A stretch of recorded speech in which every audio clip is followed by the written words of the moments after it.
Here I was just enjoying my Sunday when the Sacramento Kings dropped a bad news bombshell. Just over a week from the start of the regular season, Keegan Murray will miss the next 4 to 6 weeks with a UCL tear in his left thumb that will require surgery.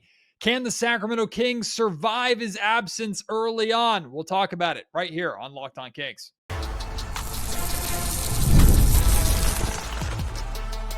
You are Locked On Kings, your daily Sacramento Kings podcast, part of the Locked On Podcast Network, your team every day. And now, ladies and gentlemen, it is that time for another episode of Locked On Kings. Hello and welcome into Locked On Kings, your podcast hub for Sacramento Kings coverage all preseason and soon to be all regular season long. Today's episode is brought to you by FanDuel. Right now, new customers can bet just $5, and if your bet wins, you'll get $300 in bonus bets to use across the app. Head to FanDuel.com to get started. My name is Matt George. I have the privilege of being your host here. I'm a Sacramento sports anchor and reporter for ABC 10 News. I'd just gotten out of church. A nice message from the pastor, coming home, getting some lunch ready, settling in for the San Francisco 49ers versus Tampa Bay Buccaneers game, and boom! Bad news, Kings fans. Keegan Murray, who exited game 3 or game 2 of the preseason, rather, with a thumb injury, and we were hoping it was just something minor, a little tweak, and something that that just held him out for that game, and the Kings were erring on the side of caution that it wouldn't be that big of a deal. Well, it's a big deal. The Kings announced today, they put out a press release that forward Keegan Murray suffered a torn ulnar collateral, I think that's how you say it, ulnar collateral ligament. I'm not a doctor, can you tell? A torn UCL of the left thumb. He will undergo surgery and be reevaluated in approximately 4 to 6 weeks. That doesn't mean he will be back. That doesn't mean he will be cleared. He will be reevaluated in 4 to 6 weeks. Keegan Murray out for the Sacramento Kings to start the season. So let's ballpark this a little bit. If we're pulling up the Sacramento Kings schedule and we're looking at the next 4 to 6 weeks, let's go with the worst possible news first. 6 weeks from today is Sunday, November 23rd. That's 6 weeks from today. The Kings play in Denver. They wrap up a 5-game road trip on Saturday, November 22nd. That is 17 games to start the season that Keegan Murray is missing if he takes the full 6 weeks before being cleared to return. Now, if it's 4 weeks, we're talking Sunday, November 9th, I believe. Yes, Sunday, November 9th, which is significantly better. The Kings play on Sunday, November 9th against the Minnesota Timberwolves in Sacramento. That is let's see, quick math, 1, 2, 3, 4, 5, 6, 7, 8, 9. That's 10 games into the season. So likely Keegan Murray will be out between 10 to 17 games to start this season. Now, if you didn't know already, the Kings' schedule to start the season is pretty brutal. Their first 2 games are very gettable. They open up next Wednesday, not this coming Wednesday, but next Wednesday, October 22nd, in Phoenix against the Suns. Their home opener is that Friday against the Utah Jazz. Then here's how the schedule plays out. The Lakers, the Thunder, the Bulls, the Bucks, Denver for the first time, Golden State, the Thunder again, Minnesota, Denver again, Atlanta, Minnesota again, San Antonio, the Thunder for a third time, Denver for a third time. We were already concerned that the Sacramento Kings, as they were getting kind of acclimated and comfortable with each other and learning and fully becoming comfortable with this new Doug Christie system and era here in Sacramento with this new identity, we already worried that they could fall into a bit of a hole in the start of the season that would be really, really tough to climb out of. Now with Keegan Murray likely being out until at the best mid-November, at the worst like late November to hopefully, knock on wood, not early December.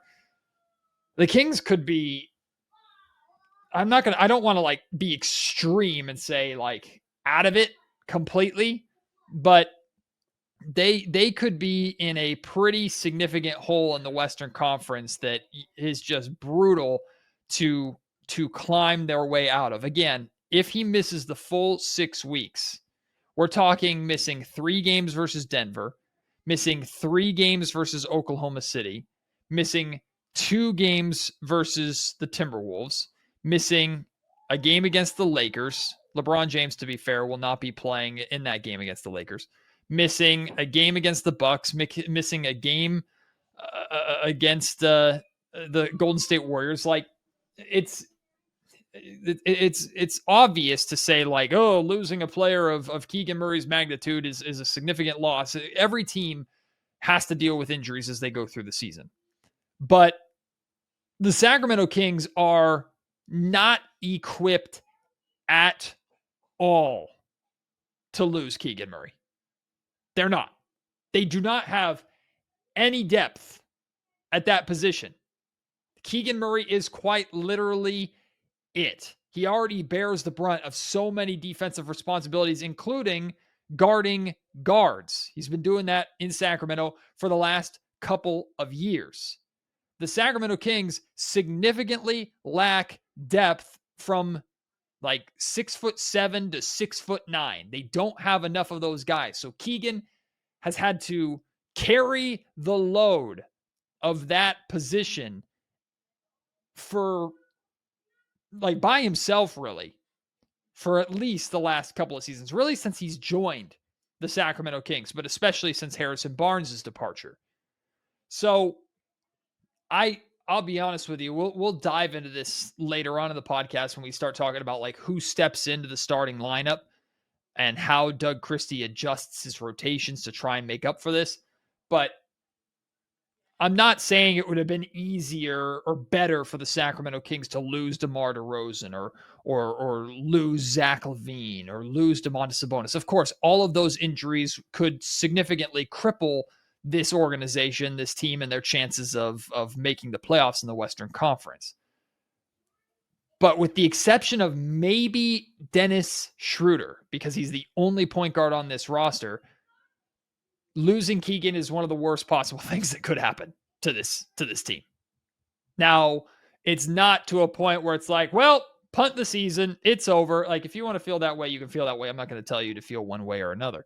You can process this news however you want to process this. Like, I'm not saying, I certainly know Doug Christie's not looking at this and going, well, my chances are done. They're kaput. Like, the Kings are not going to tank. They're not going to do anything of that sort now that Keegan Murray is out. However, he misses 17 games. We'll see what the Kings record is after those 17 games, and that might accelerate the decision-making process or of whether or not the Kings move on from guys like DeMar DeRozan or try and move on from some bigger names before the trade deadline even comes around. But this is a rough blow for the Sacramento Kings to try to overcome. Again, if you're just looking at like the measurements, right? You're just looking at height.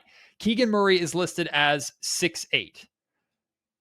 Isaac Jones is listed as 6'9", but cannot move like Keegan Murray, cannot do the things that Keegan Murray does. Isaac Jones pretty much listed as a center. Other than that, you've got like Plowden, McDermott, DeRozan, Nick Clifford, all listed at 6'6". And then you have Eubanks, Sabonis, Saric, all listed at 6'10".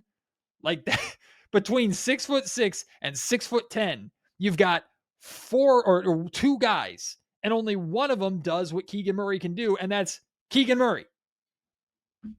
We've been talking about the lack of depth at that spot for years here on Locked On Kings. This is nothing new to this organization, although it's a new problem that Scott Perry now has to find a way to deal with, and Doug Christie has to find a way to overcome. How will the Sacramento Kings do it? I guess we'll explore that and dive into that here next. This episode of the Locked On Kings podcast is brought to you by Peloton. Peloton is shaping the future of fitness with the brand new Peloton Cross Training Tread Plus, powered by Peloton IQ. It's their most advanced equipment yet, designed to give you real-time guidance and endless ways to move, whether you're running, lifting, or cross-training with your favorite instructors. This is training reimagined. Peloton is built for breakthroughs with tools that help you plan, stay motivated, and reach peak performance. I love how the Peloton IQ system offers real-time strength coaching. It actually tracks your reps, suggests the right weights for you, and corrects your form, making every rep safer and smarter. The swivel screen, it's a game changer. You can go running on the Tread Plus to strength training without missing a beat. And the personalized class recommendations keep you engaged. You get workouts tailored to your vibe and your energy level each week. So let yourself run, lift, flex, and push forward. Explore the new Peloton Cross Training Tread Plus today at onepeloton.com. All right, so what does Doug Christie do now that Keegan Murray is gone? Where does he go? We laid out the lack of depth at Keegan Murray's position. What does he do with this roster that is extremely guard heavy and also kind of undersized at the center position? Well, you have pretty much one option. You go small. But how small are you willing to go? You already have Zach LaVine and DeMar DeRozan starting at your 2 and your 3. LaVine 6'5", DeRozan 6'6". So you're already undersized, kinda, not terribly undersized, but a 6'6" small forward, a bit on the smaller side for DeMar DeRozan, but we've expected this. He was already set to be there. What do you do at the 4? Do you go maybe the route of like Dario Saric? Do you throw Drew Eubanks out there and go for kind of a taller front court than Keegan? I have my concerns about that. I mean, there's already massive concerns defensively for the Sacramento Kings.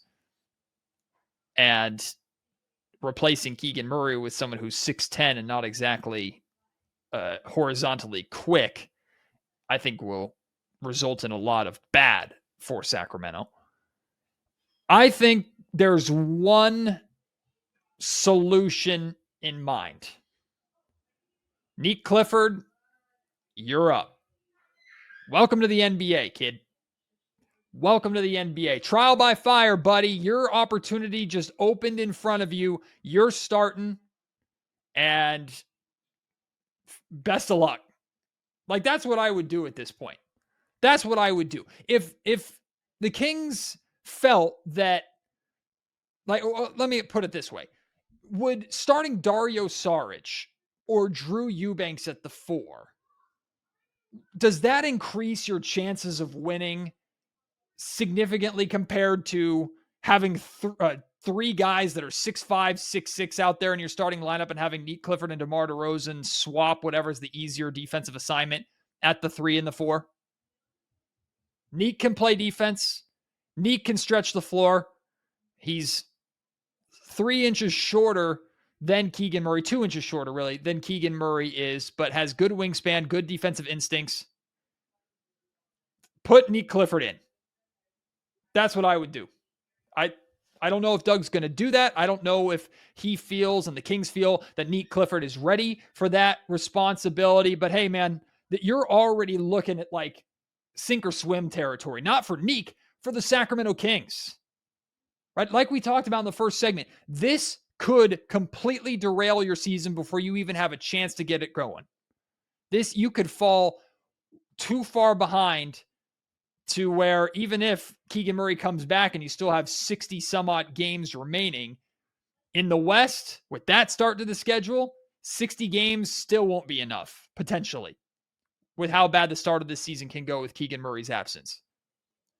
Put Nick Clifford out there. Give him a shot. That's what I personally would want to see. That's what I think is the best move for the Sacramento Kings going forward. Will I blame Nick Clifford if he's not ready? No, but look, It's a different circumstance because Nick Clifford was the 24th overall pick and Keegan Murray was a top lottery pick when the Kings drafted him. But Keegan was thrown into the fire as a rookie too, on a team, Beam Team 1, that had playoff aspirations and actually made the playoffs. And Keegan was forced to sink or swim pretty quickly. They simplified his role. He became that sharpshooting three-point shooter on the offensive end. And these were the early days of Keegan Murray's defense where we saw potential, but he wasn't the defender that he's turned into now. But he still was able to hold it down at least. And the Kings were desperate for a guy of his size. Neek, do the same thing. Throw Nick Clifford out there, have him hunt three, space the floor from three-point range, have him defend the 3 or the 4, whoever is better, and let him learn the NBA the hard way. I don't think anybody on this planet is going to blame Nick Clifford if he struggles right away. And even if Nick Clifford plays well, the Sacramento Kings may still struggle regardless because of the significance of the loss of Keegan Murray. But to me, like, there's no better option than putting Nick Clifford out there and giving him the opportunity right away. What else is there? Like, what else is there? I mean, you could go uber small and you could put Keon Ellis in at the 2 and move Zach LaVine and DeMar DeRozan down to the 3 and the 4. But now you have Dennis Schroeder, who's 6'1", and Keon Ellis, who's listed as 6'4". He's closer to 6'3", but we'll give him the benefit of the doubt. Listed as 6'4". So that's your backcourt. Good defensive potential with that backcourt, but now you got LaVine and DeMar DeRozan who are playing undersized. Offensively, I'm not too concerned about how that would end up. Defensively, of course, I'm concerned with almost every single one of these options. Nick Clifford is the lesser of all the evils on the defensive end, if you ask me. And again, like we talked about, you could go bigger, you could go Dario Saric, you could go Drew Eubanks. I guess maybe you could try and get away with Isaac Jones, but I don't think defensively they could handle the responsibility of defending forwards and sometimes wings that you will face at that 4 spot. I have no idea what Doug's going to do. I don't envy Doug. I don't envy his coaching staff in the slightest with figuring stuff like this out. I have no clue what direction he's going to go in. All I can say is I know what direction I would go in. And to me, it's Nick Clifford, and it's not close. It's the obvious choice for me. And the only way I'm like, if you throw him out there for the remainder of the preseason, and even the first couple of games of the season, and he's like completely drowning, then okay, you can make a pivot. All right, now we're going to go with someone with at least a little bit of NBA experience in like a Dario Saric or a Drew Eubanks. If that's the route, like, okay, I guess I'll get it at this point. But I don't think the kid's going to drown. I don't think Nick Clifford's going to drown at all. I think he's ready. This is the benefit of having an older rookie. You drafted an older rookie. He's got more of an NBA-ready body, and he already has a significantly high basketball IQ. I've watched it play out over the course of Summer League, and I've watched it play out in these first 2 preseason games. Nick Clifford seems to always put himself in the right positions on both sides of the ball. He's going to make mistakes. It's going to be a trial by fire. That's natural. That's to be expected. But let the kid learn. Nick Clifford starting in this spot is not going to be the difference between you making and missing the playoffs. It's certainly not going to be because of Nick. It's because you lost Keegan Murray, a guy that you absolutely could not afford to lose. This episode of the Locked On Kings podcast is also brought to you by FanDuel. The NFL season is here, and FanDuel has an offer that you don't want to miss. Right now, new customers can bet just $5 and get $300 in bonus bets if you win. That's right, pick a bet, put down $5, and if it hits, you'll unlock $300 in bonus bets to use across the app. FanDuel is so much fun because it gives you so many different ways to play. It's always fresh all season long, whether it's the NFL, NBA, MLB playoffs, whatever it is. It's always fresh and fun on FanDuel because you can build crazy parlays. You can try fun player prop bets for each game. You can even follow games live in the live betting lines as they are happening in front of you. It makes watching football even more exciting when you've got a little something riding on the action. Whether you're a casual fan or you love diving deep into the stats, FanDuel makes the game day experience so much better. So what are you waiting for? Visit FanDuel.com to download the FanDuel app today and get started. Locked On Kings is also brought to you by Monarch Money. Most people can't name all their financial accounts or even what they're worth, whether it's 401ks, properties, or investments. And when you don't have the full picture, you can end up leaving money on the table. That's why there is Monarch Money. It's an all-in-one personal finance tool that brings your entire financial life together in one clean, easy-to-use interface on your laptop or on your phone. Monarch is built for people with busy lives, so pretty much all of us. If you put off organizing your finances, Monarch is for you. Monarch does all the heavy lifting. You can link all your accounts in minutes, see clear data visuals, get smart categorization of your spending, and finally feel in control of your money without ever having to touch a spreadsheet. You can identify that you aren't saving as much money as you thought. Monarch helps you notice an inefficient investment allocation or discover forgotten 401ks from past jobs. What's huge is how much money they can show you you're spending on subscriptions, even repeat subscriptions or subscriptions you completely forgot that you had, and help you get rid of them. Don't let financial opportunity slip through the cracks. Use code LOCKEDONNBA at monarchmoney.com in your browser for half off of your first year. That's 50% off your first year at monarchmoney.com with code LOCKEDONNBA. When I first thought about the injury and the impact on Keegan being in a contract here and a potential upcoming contract extension, I was like, God, man, that sucks for Keegan. In a contract year, you have a chance to play yourself into a pretty significant payday, and you're going to miss the start of the season and potentially 17 or more games because you have to have surgery on your left thumb. Like, God, that's just such bad luck. But I guess if I could try and make a positive spin on it for Keegan, this could end up being, in a way, for him, not the team, but for him, kind of a blessing in disguise, because it's going to become extremely obvious very quickly how essential Keegan Murray is to this team. And I think Scott Perry and, of course, Doug Christie both already know how good Keegan is and how important Keegan is and all the potential that he has. Of course, both of them have challenged him to be more aggressive offensively and to step up more as like a leader on this team on that side of the ball. But by the end of the first week of the season, let alone this period of time that Keegan's going to be out, I think we're all going to have an even bigger or even greater appreciation for Keegan. That, like, the significance of what he brings to this roster, how essential he is on this team, because he quite literally is the only one on this team of his size that can do what he does. That might help him in negotiations down the road. Now, of course, there's always the fear of what if the Sacramento Kings find a way to succeed and Keegan's there on the sideline going, the team is excelling without me. I'm very sympathetic to that. Not that I would be sad if that happened by any means. It would be great for the team to succeed without him. But I don't think that's going to happen. So I think Keegan's going to be fine in that sense, but it could be pretty rough for the Kings to find success, and Keegan's sitting there going, well, that might impact my payday and my negotiations going forward. But genuinely, I think we're about to see, truthfully, how important Keegan is to the Sacramento Kings, how essential Keegan is to the Sacramento Kings. And this might be fuel for Keegan to use when he does enter into negotiations. So all in all, this is a very, very tough way to start the season. I don't know if the Kings are going to be able to survive the time that it will take for Keegan to get back. You certainly don't want to rush him back. I know Keegan's going to do everything in his power to get back as soon as possible.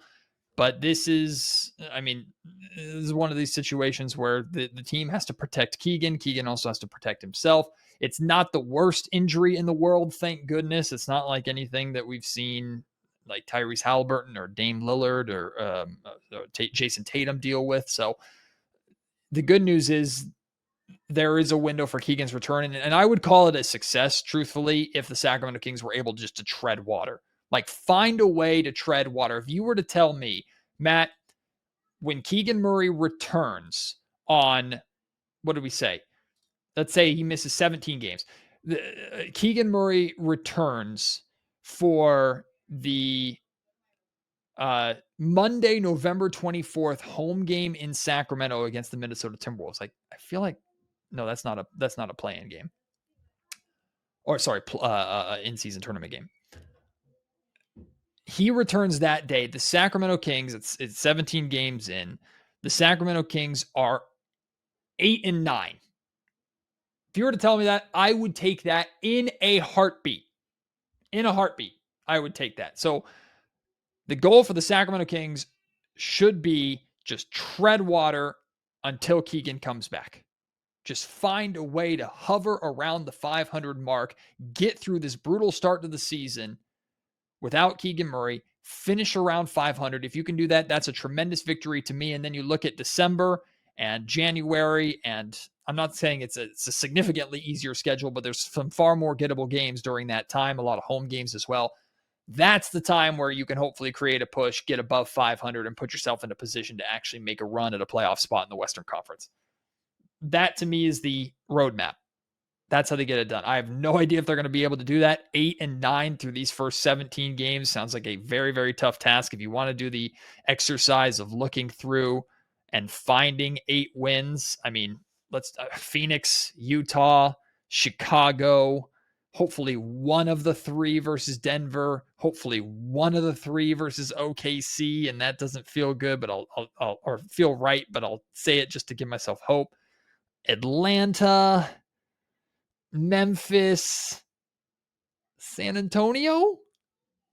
There's 8 right there. I'm not saying a lot of those wins with a lot of confidence, but maybe the Kings can steal 1 or 2 in there as well. It's possible. If the Kings could just tread water until Keegan Murray comes back, hover around 500, I'll count that as a pretty significant win. All right, I want to hear from you. Your thoughts on this situation. Can the Kings survive losing Keegan Murray for the first 4 to 6 weeks of the season? You let me know. At Matt George Sack on Twitter. Email me, mattgeorgesports@gmail.com. Leave your thoughts in the YouTube comment section down below. Tell me what you would do if you were Doug Christie. Who would you replace Keegan Murray with in the starting lineup and in the rotation? Again, hit me up. Let me know. Can't wait to have you join me on the next episode of the Locked On Kings podcast. Until then, my name is Matt George. You've been listening to Locked On Kings, part of the Locked On Podcast Network.